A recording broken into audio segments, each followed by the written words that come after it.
Link जे आहे ना दुसरं कोणतरी यूज करते. ठीक आहे, केमिस्ट्रीची लिंक कोणतरी यूज करते. चलो बघा, आता काल आपण डिस्कस केलं म्युच्युअलिझम. ठीक आहे, त्याचा आता दुसरा पॉईंट आपण डिस्कशन करू. दुसरा पॉईंट डिस्कशनचा आहे कॉम्पिटिशन. कॉम्पिटिशन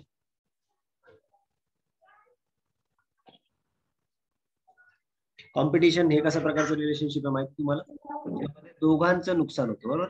मायनस मायनस टाईपचं रिलेशनशिप लक्षात ठेवा. लिहा त्यामध्ये मायनस मायनस मी लिहित आहे. ठीक आहे,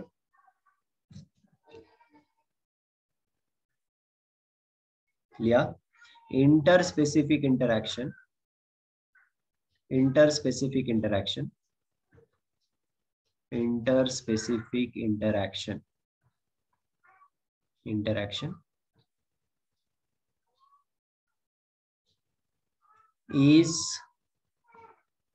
is potent force for organic evolution.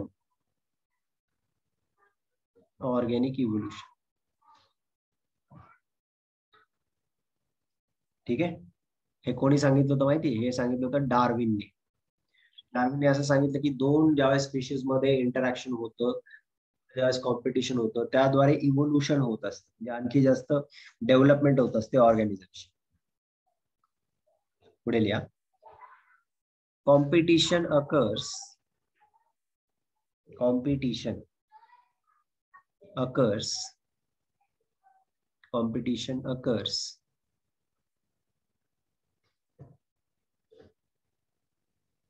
हा ऑर्किडचा काल कम्प्लीट झाला ना ईशा.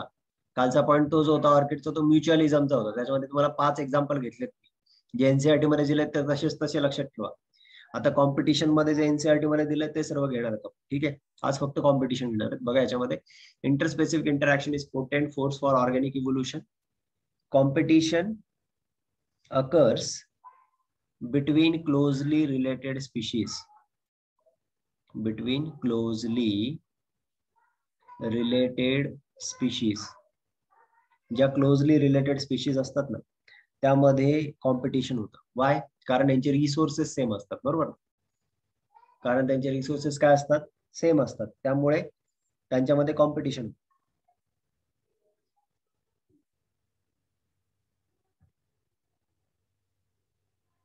त्यामध्ये लिहा पुढे.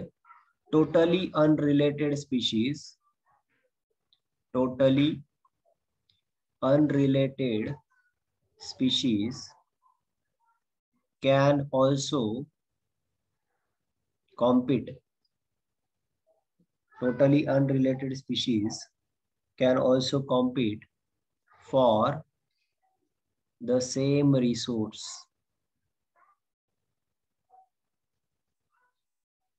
For the same resource. बरोबर. आता पाहिजे एक एक्झाम्पल दिले, एक एक्झाम्पल घेऊ आपण. एक्झाम्पल,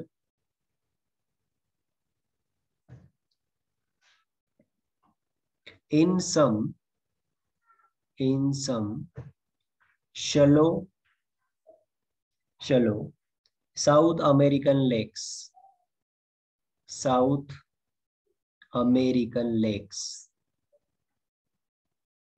लिहून घ्या, खूप इम्पॉर्टंट. मी तुम्हाला त्यातलं की पॉइंट काढून देतोय sir.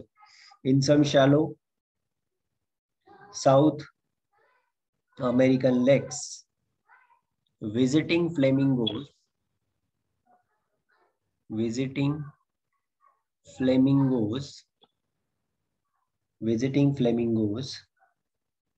and resident fishes compete for their common food.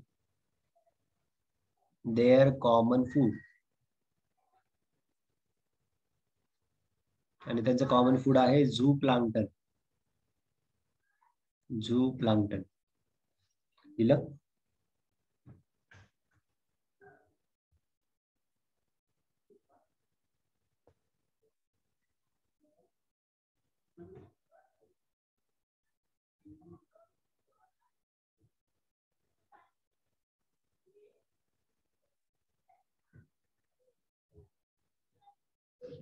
बघा आता पहिलं काय सांगतो आपण, कॉम्पिटिशन जे असतं ना हे अशा प्रकारचं इंटरॅक्शन आहे की ज्या इंटरॅक्शन मध्ये दोघांना नुकसान होणार आहे. कसं नुकसान होणार आहे का बरं का. त्यातलं पहिलं एक्झाम्पल घेतो आपण. याला एक्झाम्पल फर्स्ट तुम्ही दाखवू शकता. पहा, डार्विनने असं ऑब्झर्व केलं की इंटरस्पेसिफिक इंटरॅक्शन असते ना, दोन वेगवेगळ्या स्पीशीज आहेत त्यांच्यामध्ये इंटरॅक्शन आहे, ते सेम रिसोर्सेस साठी कॉम्पिट करतात.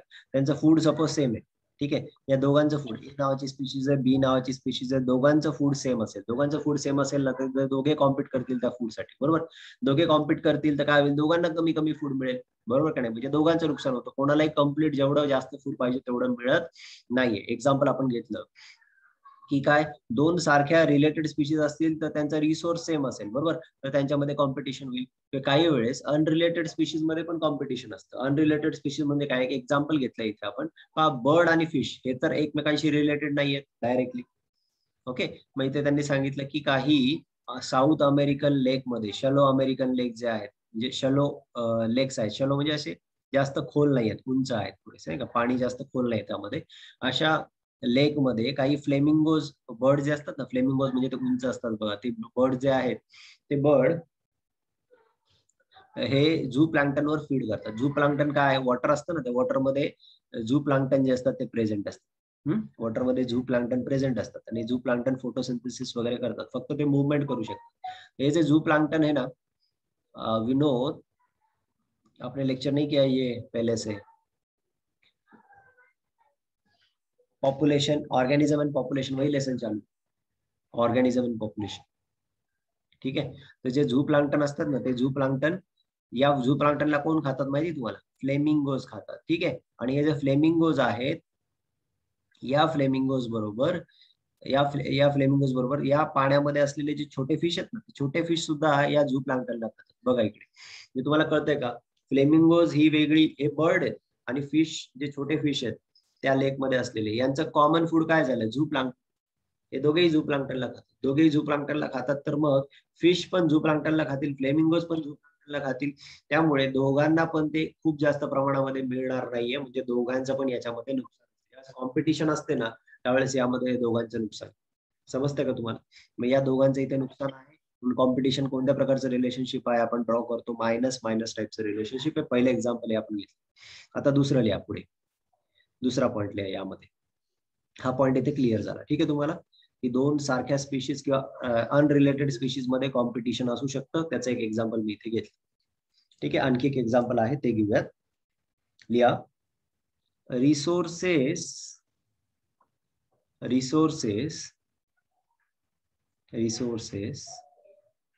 may be abundant, abundant म्हणजे खूप, abundantचं मीनिंग लिहायचं असतं लिहून घ्या, खूप, भरपूर. in more amount, resources may be abundant,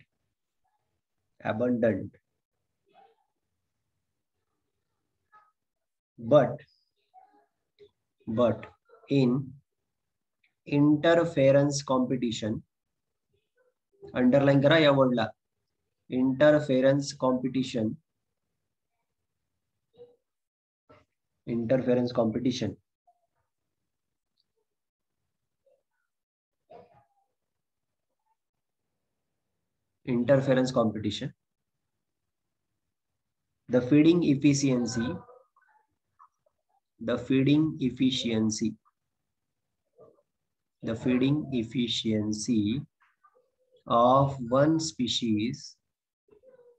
the feeding efficiency of one species, might be reduced.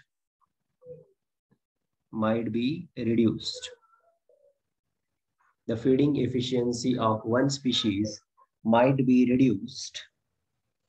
might be reduced due to inhibitory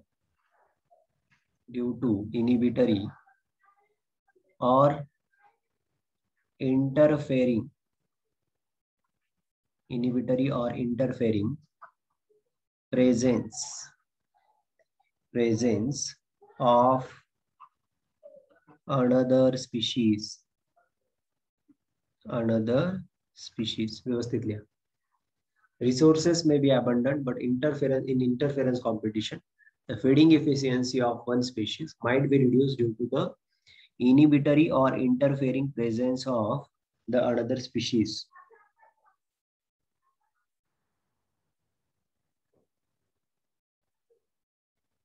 ठीक आहे, आता लक्ष द्यायचं याचं मिनिंग काय, सर्वांनी लक्ष द्या इकडे. कॉम्पिटिशन मध्ये मी काय सांगितलं की दोन ज्या स्पीशीज असणार आहेत ना त्यांच्यामध्ये असं कॉम्पिटिशन असल्यामुळे काय होणार, दोघांना पण नुकसान होतं, म्हणून याला मायनस मायनस. कॉम्पिटिशन काय असू शकतं, दोन सारख्या स्पीशीज मध्ये रिलेटेड स्पीशीज मध्ये होऊ शकतं. ए किंवा बी, सपोज ए आणि बी या दोघेही सपोज हार्बिव्होरस अॅनिमल्स आहेत. हार्बिव्होरस म्हणजे काय, गवत खाणार. गवत खाणार आहे, ते गवत जे असेल ते लिमिटेड असणार आहे. जर रिसोर्सेस लिमिटेड असेल तर ए रिसोर्सेस लिमिटेड असेल तर ए ला पण कमी फूड मिळेल, बी ला पण कमी फूड मिळेल. समजते का तुम्हाला? ए ला सुद्धा काय मिळेल, फूड कमी मिळेल, आणि बी ला सुद्धा काय मिळेल, फूड कमी मिळेल. म्हणजे दोघांचं काय होणार आहे, यामध्ये नुकसान होणार. ठीक आहे. काही वेळेस काय असतं माहिती का, रिसोर्सेस खूप मोठ्या प्रमाणात अवेलेबल असतात. आता बघा, रिसोर्सेस लिमिटेड असतील तर दोघांना नुकसान होणारच. पण काही वेळेस काय असतं की सपोज ए नावाची स्पीशीज आहे, दुसरी बी नावाची स्पीशीज आहे, रिसोर्सेस खूप मोठ्या प्रमाणात अवेलेबल आहे. तुम्ही असं इमॅजिन करा की मोठ्या प्रमाणामध्ये रिसोर्सेस आहेत. म्हणून आता दुसरं एक्झाम्पल आपण हे घेतलं की रिसोर्सेस अबंडंट असू शकतात. रिसोर्सेस काय असू शकतात, अबंडंट असू शकतात, पण दुसऱ्या एखाद्या स्पीशीजमुळे, एखाद्या इनिबिटरी स्पीशीजमुळे रिसोर्सेसचा वापर करता येत नाही. काय बघा, एक्झाम्पल मी आता जरा वेगळं सांगणार, एक वेगळं एक्झाम्पल सांगणार. ऐका एक्झाम्पल काय. सपोज गवत आहे खूप, बरोबर, खूप गवत आहे एखाद्या एरियामध्ये, आणि त्या एरियामध्ये थोडीशी दलदल आहे. ठीक आहे, थोडीशी दलदल आहे त्या एरियामध्ये. दलदल आहे म्हणजे थोडासा चिखल वगैरे आहे. ठीक आहे, आणि खूप सारं गवत आहे. आणि इथे ना डिअर आहेत किंवा हार्बिव्होरस अॅनिमल्स आहेत, हार्बिव्होरस अॅनिमल्स. आणि इथे क्रोकोडाईल सुद्धा खूप जास्त आहेत या एरियामध्ये. काय जास्त आहेत, मोठ्या मोठ्या क्रोकोडाईल आहेत. समजते का तुम्हाला? मग या डिअरला या ठिकाणी फूड अवेलेबल आहे, पण इथे क्रोकोडाईल असल्यामुळे काय होतं, क्रोकोडाईल जास्त ते डिअरवर अटॅक करू शकतात.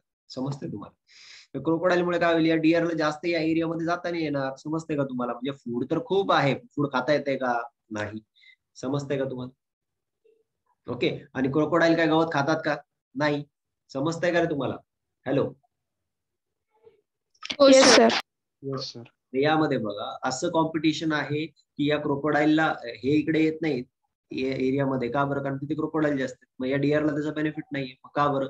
या क्रोकोडाईलचा त्याला इनडायरेक्टली हे डिअर त्याला घाबरणार ना, त्यापासून लांब राहणार, म्हणजे ते फूड पासून लांब राहणार. म्हणजे बघा, क्रोकोडाईलचा प्रेझेन्स कसा आहे, कसा आहे रेगुलर, कसा आहे, इनहिबिटरी. दोन स्पीशीज आहेत आणि सपोज एक स्पीशीज दुसऱ्यासाठी इनिबिटरी आहे, म्हणजे क्रोकोडाईल काय करतो, क्रोकोडाईल काय करतो, इंटरफिअर करतो ना. समजतंय का? क्रोकोडाईलचा इंटरफिअर करतो. असं पण कॉम्पिटिशन आहे, म्हणजे या डिअर आणि क्रोकोडाईल मध्ये डायरेक्ट कॉम्पिटिशन नाहीये, पण डिअर जिथे क्रोकोडाईल आहे तिथे येऊ नाही शकणार, क्रोकोडाईल अटॅक करणार त्याच्यावर फूड म्हणून. समजलं? मग क्रोकोडाईलचा प्रेझेन्स हा काय करतोय, बोला आता समजलं तुम्हाला कोणता कॉम्पिटिशन आहे? मग कोणती कॉम्पिटिशन? मग रिसोर्सेस तर आहेत रे बाबा, इथे असं कॉम्पिटिशन डिअर आणि बफेलो मध्ये नाहीये. बफेलो आणि डिअर मधलं कॉम्पिटिशन असलं असतं तर ते फूड साठी असलं असतं. सेम फूड अवेलेबल आहे, पण डिअर आणि क्रोकोडाईल मध्ये इथे कॉम्पिटिशन झालं. रिसोर्सेस अबंडंट आहेत, पण खाता येत नाहीत जास्त, वापरता येत नाहीत जास्त. का नाही वापरता येत? कारण दुसरी जी स्पीशीज आहे ना ती याच्यासाठी इनिबिटरी. असं सुद्धा कॉम्पिटिशन असू शकतं. समजतंय का तुम्हाला? मग बघा इकडे काय, रिसोर्सेस मे बी अबंडंट या शब्दाचा अर्थ कळतो का, लाईनचा. Resources may be abundant, but in interference competition, the feeding efficiency of one species might be, बोला काय, reduce. समजलं का रे? डिअरची फिडिंग एफिशियन्सी झाली का नाही कमी? कशामुळे झाली? कारण दुसरा तिथे कार्निव्होरस अॅनिमल आहे, तो काय, इनिबिटरी आहे. तो काय आहे, इनिबिटरी आहे आणि इंटरफेरिंग आहे. म्हणून बघा, एका स्पीशीजच्या प्रेझेन्समुळे दुसऱ्या स्पीशीजची फिडिंग एफिशियन्सी रिड्यूस झाली. हे काय आहे, इंटरफेरन्स टाईपचं कॉम्पिटिशन, म्हणजे एक प्रकारचं कॉम्पिटिशन आहे. कळालं का तुम्हाला? हॅलो. हो सर. ठीक आहे, म्हणजे बघा याचा अर्थ काय की कॉम्पिटिशन म्हणजे काय, कॉम्पिटिशनची जर आपण डेफिनेशन केली तर कॉम्पिटिशन म्हणजे काय, ज्या वेळेस दोन स्पीशीज एका ठिकाणी आहेत किंवा दोन इंडिव्हिज्युअल एका ठिकाणी आहे, एक इंडिव्हिज्युअल ए आहे दुसरा इंडिव्हिज्युअल बी आहे, किंवा एक स्पीशीज ए आहे दुसरी स्पीशीज बी आहे, यांच्यामध्ये अशा पद्धतीने कॉम्पिटिशन म्हणजे काय, यांच्यामध्ये असं होतं की सपोज एक जर दुसऱ्यापेक्षा पॉवरफुल असेल तर त्याच्यामुळे काय होईल, दुसऱ्याची इफिशियन्सी कमी होईल. पण हा दुसरा एकदमच अनपॉवरफुल नाहीये, दुसरा एकदमच अनपॉवरफुल नाहीये. ठीक आहे, याच्यामुळे याचं पण नुकसान होतंय, कळतं का? म्हणजे दोघांचं नुकसान होतं या केसमध्ये. मग fitness of one over powers the another, लक्षात घ्या. मग जर या दोघांमध्ये कॉम्पिटिशन आहे, लक्षात घ्या, ए आणि बी यामध्ये कॉम्पिटिशन आहे. जर बी हा जास्त स्ट्रॉंग असेल तर सर्वात जास्त नुकसान कोणाला होणार? ए ला होणार. जर ए हा स्ट्रॉंग असेल तर नुकसान कोणाला होणार? बी ला. जर ए आणि बी दोघेही स्ट्रॉंग असतील, इक्वल पॉवर वाले असतील, तर दोघांना पण नुकसान होणार आहे. कळतंय का तुम्हाला? इक्वली नुकसान होईल. समजते का? म्हणजे काय होते competition. So what is a competition? हे एवढं लिहून झालंय तुमचं? पुढे लिहा. So competition, what is competition? Competition is, लिहा पुढे. Competition is a process. So competition is a process in which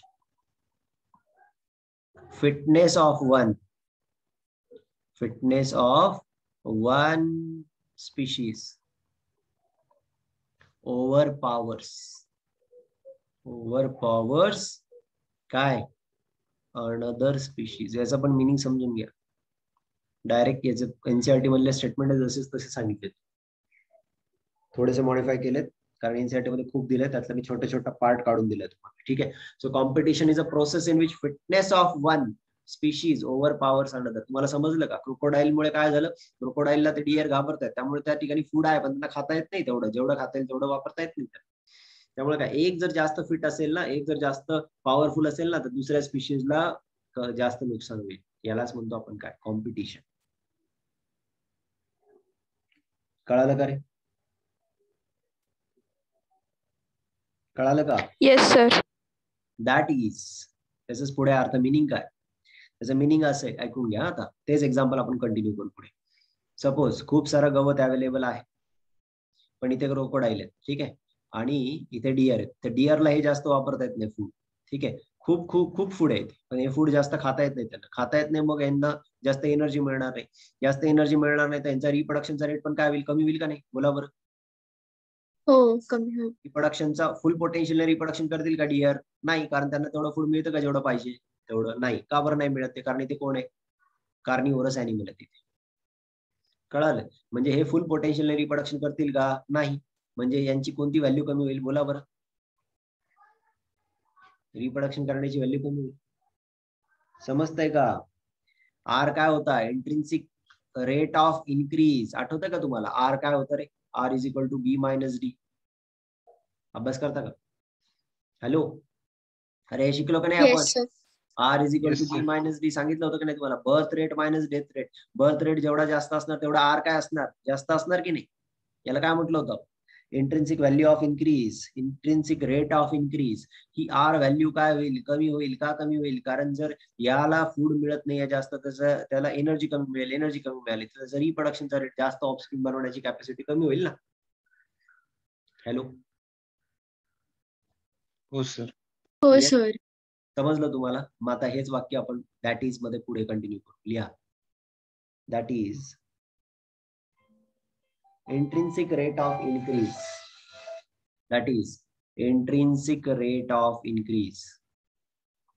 Intrinsic rate of काय रे? Increase म्हणजे काय? R म्हणजेच काय? मला लिहायचं असेल तर R is equal to B minus D.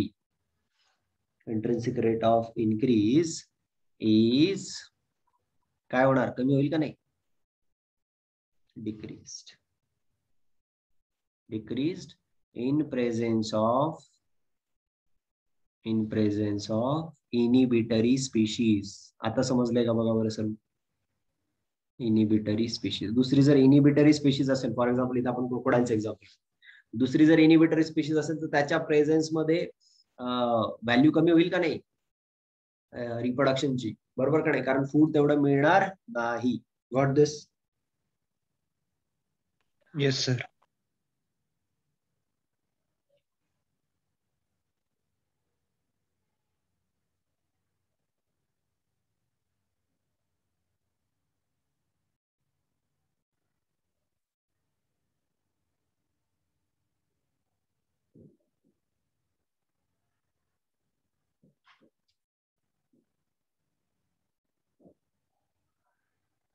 चला पुढे. झालं का लिहून? करू रब? सर एक मिनिट. तुम्हाला गॉज एक्सक्लुझिव्ह प्रिन्सिपल माहिती का रे? कॉम्पिटिटिव्ह एक्सक्लुजन प्रिन्सिपल सांगितलं होतं मी तुम्हाला. जो जास्त फिट असेल तो कमी फिटला काय करेल, आउट नंबर काढून टाकेल बाजूला, बरोबर. बरं हे झालं का सांगा पुढचं लिहून.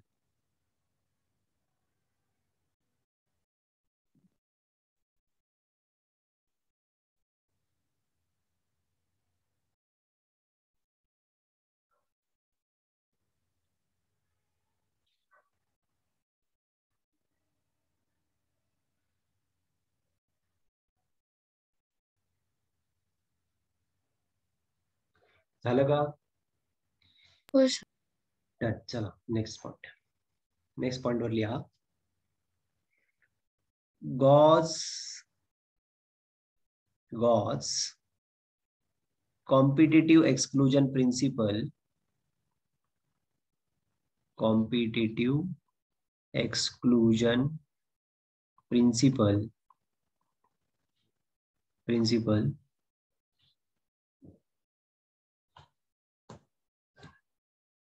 मी केलेत पोस्ट, ते इमेजेस दोन्ही ग्रुपवर टाकलेत. नम्रता एकदा चेक कर.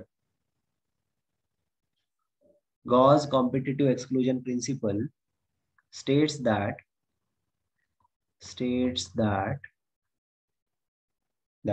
two closely related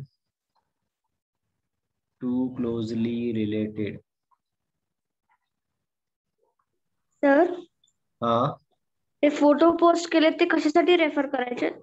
ते तुमच्यासाठी नाही, ते तुमचं झाल्यावर सांगतो. ठीक आहे. हो हो तुम्हाला शिकवतो ते, ऑफलाईनला शिकवेल तुम्हाला. Gauss competitive exclusion principle states that two closely related species competing for same resource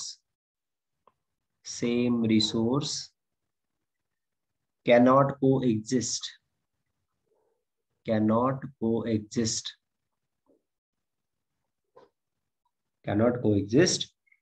indefinitely and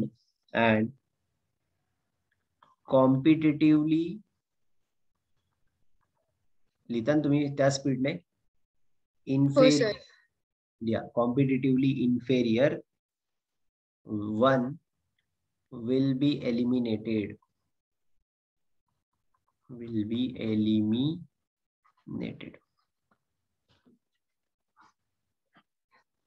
ठीक आहे. बघा आता लक्ष द्या सर्वांनी इकडे.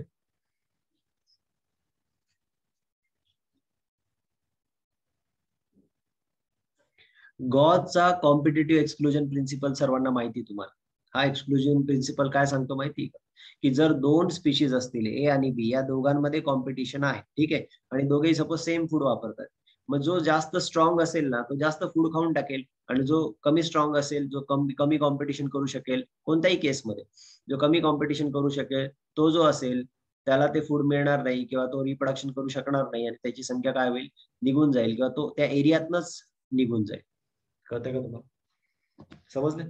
म्हणजे जो इन्फेरियर असेल ना तो इन्फेरियर काय होणार आहे, बोला इथे शब्द दिलाय काय, एलिमिनेट होणार.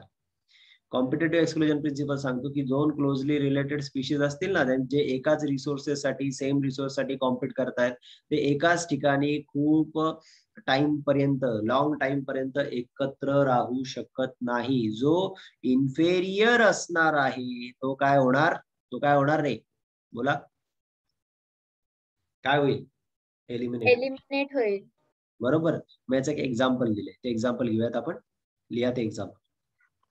एनसीईआरटी मधले सर्व एक्झाम्पल करून टाकायचे आपल्याला, कारण यावर क्वेश्चन असतात. ठीक आहे.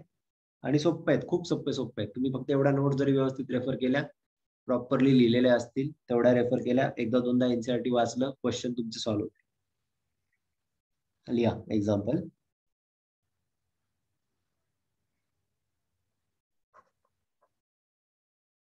Abingdon tortoise.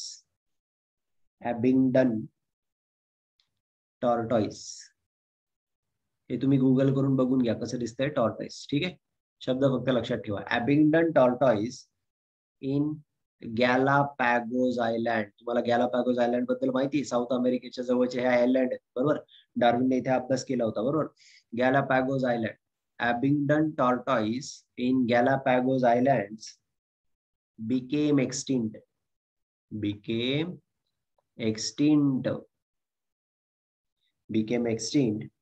within a decade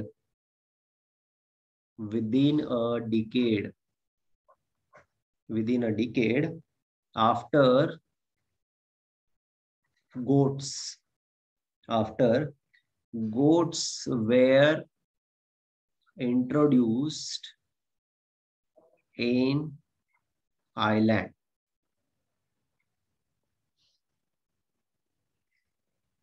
Introduced on island असेल, introduced on island. का बरं असं? ऐका आता का असं झालं. अबिंडन टॉर्टॉइस जे असतात ना, हे सुद्धा काय खातात माहिती का, हे सुद्धा गवतच खातात. आणि गोट सुद्धा काय खातात, ते पण गवतच खातात. ठीक आहे. मग अबिंडन टॉर्टॉइसची संख्या गॅलापॅगोज आयलँडवर आधी खूप जास्त होती. गॅलापॅगोज आयलँड म्हणजे साऊथ अमेरिकेच्या जवळ काही आयलँड आहेत, त्याला गॅलापॅगोज आयलँड म्हणतात. तिथे डार्विनने स्टडी केला होता, हो ना, इव्होल्युशनचा अभ्यास केला होता डार्विनने. मग आता हे जे अबिंडन टॉर्टॉइस आहेत ना, यांची संख्या अगोदर खूप जास्त होती, पण नंतर काय झालं की तिथे जे काही व्हॉयेजर होते, म्हणजे जे काही तिथे त्या आयलँडला व्हिजिट करण्यासाठी लोक जायचे, त्यांनी जाताना बरोबर फूड खाण्यासाठी तिथे गोट्स बरोबर घेऊन गेले. आणि त्यांनी तिथे गोट जे असते त्यांची संख्या तिथे वाढली. आणि गोटने काय केलं, सगळं गवत खाऊन टाकलं. तिथे गवत सगळं खाल्लं म्हणजे तिथे मॅक्सिमम त्यांनी जे फूड रिसोर्सेस आहे त्याचा वापर करून टाकला. त्यामुळे आता अबिंडंट टॉर्टॉइस जे आहेत त्यांची संख्या तिथे कमी झाली. आणि नंतर ते काय झाले, एक्सटिंक्ट झाले त्या आयलँड वरून. बघा, लक्षात घ्या. मग काय सांगितलं गॉचच्या प्रिन्सिपलने, जर दोन स्पीशीज असतील, त्या दोन स्पीशीज सेम टाईपचं फूड वापरत असतील, सेम टाईपचे रिसोर्सेस ते वापरत असतील, तर ते दोघेही एकाच एरियामध्ये जास्त दिवस एक्झिस्ट करू शकत नाहीत. So what is a competitive exclusion principle? According to the competitive exclusion principle, the two closely related species competing for the same resource cannot coexist indefinitely in the same area. Got this, everyone? The competitively inferior one will be Yes. eliminated. जो दोन competition असताना जो inferior असणारे competition मध्ये तो exist करू शकणार नाही, तो त्या एन्व्हायरमेंट मधनं किंवा तो त्या एरिया मधनं एलिमिनेट होईल. गॉट दिस? गॉट दिस? ओके. Yes, sir. सर्वांना आता आणखी याला एक कॉन्ट्ररी पण आहे, याला एक कॉन्ट्ररी पण आहे. कॉन्ट्ररी पण याचं एक स्टेटमेंट पुढे लिहा. But this is not always true. Not always true. काय this is not always true म्हणजे कोणता प्रिन्सिपल? ब्रॅकेट मध्ये टाका, गॉज प्रिन्सिपल. म्हणजे वाचताना पण लक्षात येईल. गॉजचा प्रिन्सिपल प्रत्येक वेळेसच खरा असेल असं नाही. का बरं? याचं एक एक्झाम्पल देतो मी. But this is not always true. लिहा यामध्येच continue. Sometimes species competing for same resource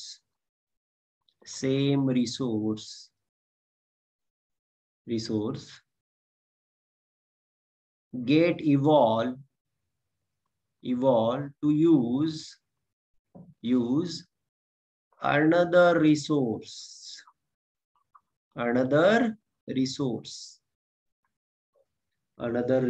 दिलं का रे?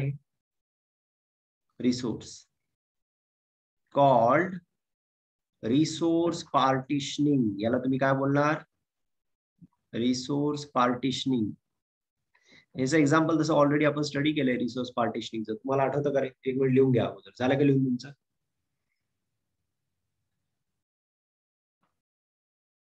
लिहून झाल्यावर सांगा.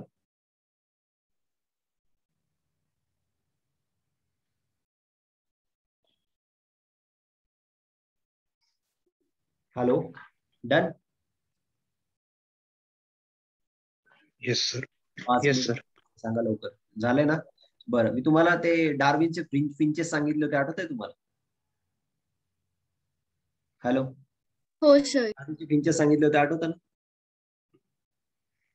मग त्या डार्विनचे फिंचेस म्हणजे काय, डार्विनचे बर्ड्स होते ते बर्ड्स जे होते ते अमेरिकेवरनं त्या आयलँडवर ट्रान्सफर झाले होते, बरोबर. त्याची एक स्पीशीज जी होती ती अमेरिकेमध्ये होती आणि ते त्या आयलँडवर गेलेले होते, बरोबर.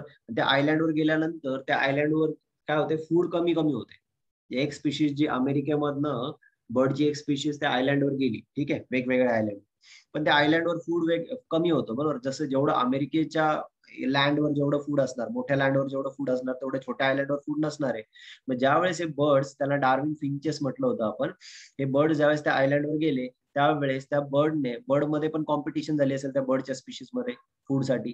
मग काही बर्डच्या स्पीशीजने काय केलं, इन्सेक्ट खायला सुरुवात केली. काही बर्डच्या स्पीशीजने काय खायला सुरुवात केली, छोट्या छोट्या ग्रेन्सला खाण्यासाठी सुरुवात केली. काहींनी मोठ्या ग्रेनला खाण्यासाठी सुरुवात केली, काहींनी त्याच्यापेक्षा मोठ्या ग्रेनला खाण्याची सुरुवात केली, काहींनी फ्रूट खाण्याची सुरुवात केली. आणि त्याच्यानुसार त्यांच्या बीक मध्ये म्हणजे त्यांच्या चोचीच्या साईज मध्ये फरक पडला. समजतंय का रे तुम्हाला? Hello hello. हो. बरोबर. म्हणजे आता दरवेळेस असंच नसतं की कॉम्पिटिशन आहे म्हणून सगळ्या बाकीच्या जो एकदमच जो सुपेरियर आहे तोच जगेल आणि बाकीचे सगळे मरूनच जातील, असं पण नाही होत, असं त्यांनी सांगितलं. हा रूल बरोबर आहे, कॉम्पिटिटिव्ह एक्सक्लुजन प्रिन्सिपल बरोबर आहे. जो सुपेरियर असेल तो इन्फेरियर जे असतील ना त्यांना जगू देणार नाही, त्यांना तो काय करेल, एलिमिनेट करून टाकेल. हा रूल बरोबर आहे. पण काही वेळेस काय होतं माहिती का, बाकीचे जे इन्फेरियर असतील किंवा जे बाकीच्या स्पीशीज असतील त्या काय करतील, काहीतरी दुसरा मार्ग शोधून काढतील त्यांच्या जगण्याचा. समजतंय का तुम्हाला? म्हणजेच काय होतं, त्यांनी काय केलं, रिसोर्स एका रिसोर्सवर डिपेंडेंट नाही राहिले. सपोज हे सर्व एक स्पीशीज जी होती ती एक स्पीशीज होती, तिच्या सर्वांचं रिसोर्सेस सेम होता, एकच टाईपचा रिसोर्स होता.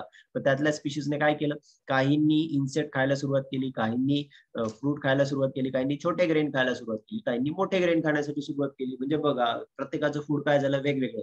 समजतंय का तुम्हाला? म्हणजे छोटे ग्रेन खाणार ना त्यांची चोच छोटी असणार, ठीक आहे. जे इन्सेक्ट खाणार ना त्यांची जी बीक असेल, ज्याला चोच म्हणतो आपण, ती बीक जी असेल ती लॉंगर असणार, जे इन्सेक्ट खातात ते. जे मोठे ग्रेन खातात त्यांची बीक जी असेल ती साईज मध्ये मोठी असेल आणि थोडीशी तिरपी असेल, वाकडी असेल. किंवा जे फ्रूट खातात त्यांची पण बीक थोडीशी कशी असेल, तिरपी असेल, जेणेकरून त्यांना फ्रूट खाता येतील. Are you getting this? Hello. Yes sir. 3 minute बाकी आहेत बघा, लक्ष द्या इकडे. But this is not always true, म्हणजे ग्रॉस प्रिन्सिपल दरवेळेसच बरोबर असेल असं नाहीये. का बरं? Sometimes species competing for the same resource get evolve to use the another resource called as the what, resource partition. समजलंय का तुम्हाला? सेम रिसोर्स सेम रिसोर्स नाही वापरला, त्यांनी वेगवेगळे रिसोर्स वापरायला सुरुवात केली. त्यामुळे काय होईल, ते जे ते असतील ते को एक्झिस्ट करू शकतील, म्हणजे एकाच एरियामध्ये ते सर्वजण राहू शकतील. Have you got this? Example लिहा त्याचं. एक्झाम्पल हे मी रब करतो, तुमचं झालं असेल. एक्झाम्पल लिहा, मग आपण स्टॉप करूयात. 3 मिनिट बाकी आहेत. लिहा. मॅक आर्थर, एक सायंटिस्ट आहेत, मॅक आर्थर, इकॉलॉजिस्ट आहेत. showed that सेकंड एक्झाम्पल आहे ना? हा, त्यामधलं एक्झाम्पल. हे आता जे स्टेटमेंट लिहून दिलं ना त्याला सपोर्टिंग हे example. Mac Arthur showed that 5 closely related species of वॉर्बलर सुद्धा बर्ड्स आहेत बरं का. हे सुद्धा बर्ड्स आहेत, जसं डार्विनचे फिंचेस आहेत ना, त्यातले काही इन्सेक्ट खातात, काही छोट्या ग्रेनला खाणार, काही मोठ्या ग्रेनला खाणार, काही फ्रूटला खाणार. हेच ते वॉर्बलर आहे, ठीक आहे. Warblers living on same tree,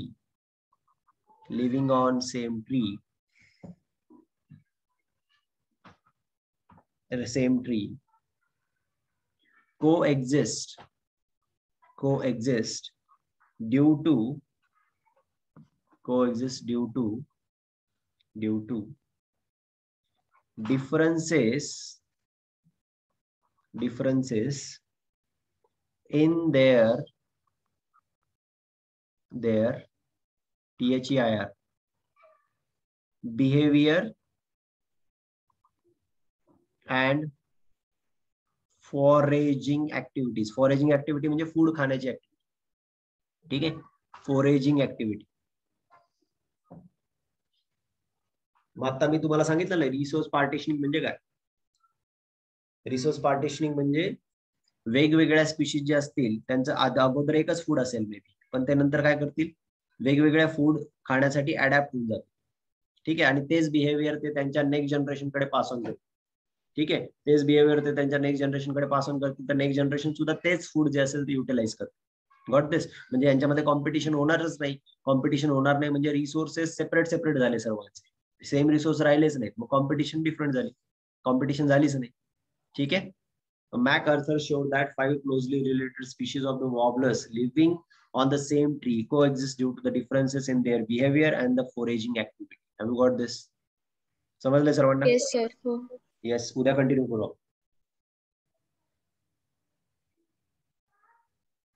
bye sir. Bye sir. Bye. Bye thank you sir.